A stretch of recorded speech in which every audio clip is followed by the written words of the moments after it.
Merci. Je voudrais tout d'abord, au nom du président de la FIF et du comité exécutif, vous remercier, chers frères journalistes, pour votre présence à cette assemblée générale. Et je me réjouis de pouvoir vous donner quelques informations relatives à cette assemblée.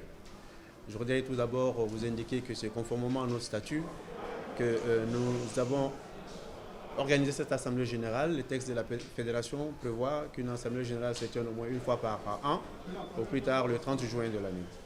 Donc cette assemblée générale que nous avons tenue ce matin a traité de l'exercice 2015.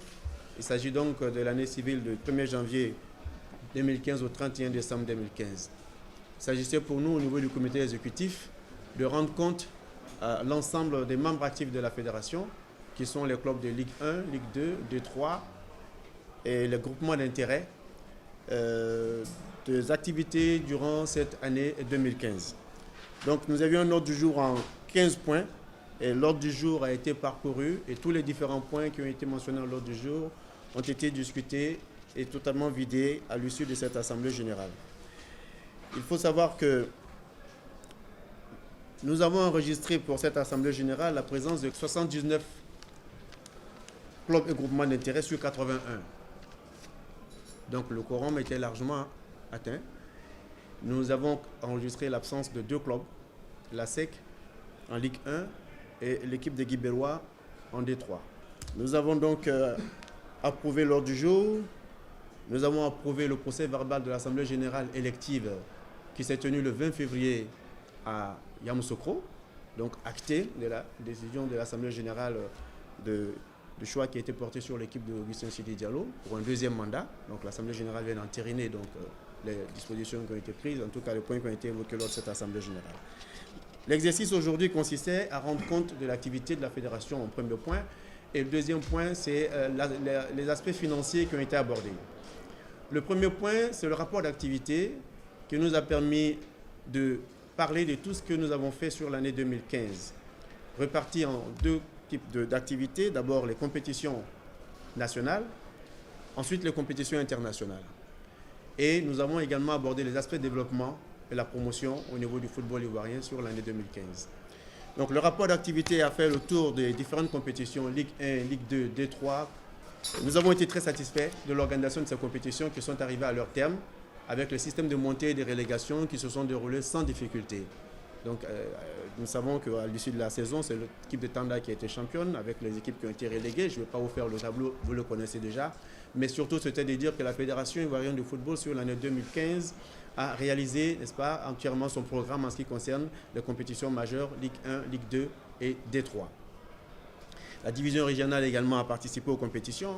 Nous sommes allés plus loin en faisant disputer les matchs du district, parce que chaque année, on augmente le nombre de clubs au niveau de nos compétitions. Et nous avons aujourd'hui 5 divisions, première, deuxième, troisième, quatrième division qui est la régionale et la 5e division c'est le district. C'est-à-dire que de 3 divisions qui participaient aux compétitions, nous sommes maintenant à 5 divisions. Le rapport de l'activité 2015 était marqué par la victoire de la Côte d'Ivoire à la CAN 2015. Vous savez, ça s'est passé en février 2015. C'est le fait marquant de l'année 2015. Et nous avons à cette occasion félicité tout le monde, tous les clubs, et dit merci à tous ceux qui nous ont accompagnés dans cette aventure, et les clubs et les sponsors. Mais adresser nos remerciements, sincères remerciements, exprimer notre profonde gratitude à son Excellence le Président de la République qui a pris la décision de mettre à la disposition de l'équipe nationale le budget qui avait été voté pour que nous puissions réaliser le résultat que vous connaissez tous. Vous savez très bien que ça fait couler beaucoup d'encre, cette affaire de primes, mais avant même d'aller à la CAN, c'était compliqué d'avoir les fonds. Et je pense que le président de la République et le gouvernement ont accepté de mettre les moyens à la disposition du ministère des Sports et de la Régie pour que nous puissions faire cette campagne qui nous a permis de remporter la CAN 2015, 23 ans après. Donc, le rapport d'activité présenté au niveau des compétitions nationales et des compétitions internationales a été approuvé à l'unanimité des clubs présents qui ont salué le travail de la fédération et encouragé la fédération à poursuivre ses efforts afin que ce résultat que nous avons enregistré sur l'année 2015 puisse se répéter lors de la CAN 2017 à venir. C'est le point sur les rapports d'activité. Ensuite, nous avons abordé la question du rapport financier. Le rapport financier qui nous a permis de présenter les dépenses et les recettes et les dépenses de l'exercice 2015. Au cours de cette année, nous avons donc sur l'année 2015 encaissé au total, sponsoring, plus dotations diverses ici et là, la somme de 8 347 768 que nous avons pu encaisser. Donc ces encaissements viennent de la parafiscalité de l'État, des dotations des sponsors, des dotations de la CAF et des dotations de la FIFA. Donc, à 8 347 millions d'encaissement, et nous avons dépensé 8 627 621. Ce qui fait que nous avons eu un gap de 345 millions. C'est-à-dire que sur le résultat de cette année, nous avons connu un résultat déficitaire de 345 millions. Par rapport à l'année dernière où nous avons fait un résultat bénéficiaire de 320 millions. Mais cela s'explique. C'est une gymnastique qui a été peu faite parce que nous avions, sur 2014, pratiquement ce qu'on appelle nos fonds propres qui étaient négatifs. C'est-à-dire qu'au niveau du bilan, il y avait une partie du bilan qui était négative, c'était pratiquement de 1,6 milliard.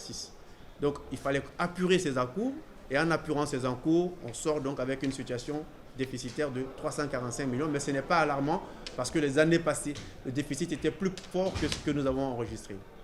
Donc c'était un jeu d'écriture pour nous. Avec les ressources de la Coupe du Monde, nous avons stabilisé un peu le haut du bilan, c'est ce qu'on dit, les fonds propres, nous avons apuré parce qu'à un moment donné, on dirait, on était arrivé à une situation où on était en report à nouveau négatif, c'est-à-dire qu'on avait fait une accumulation de pertes. Et grâce aux ressources de la Coupe du Monde, on a réussi à couvrir ça.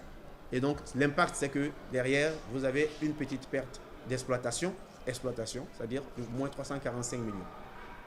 Mais qui sera absorbé dans les mois qui suivent et dans les jours qui suivent, compte tenu des nouveaux contrats que nous avons signés, des sponsorings et des fonds qui sont attendus sur l'année 2016. Ce déficit sera très rapidement apuré.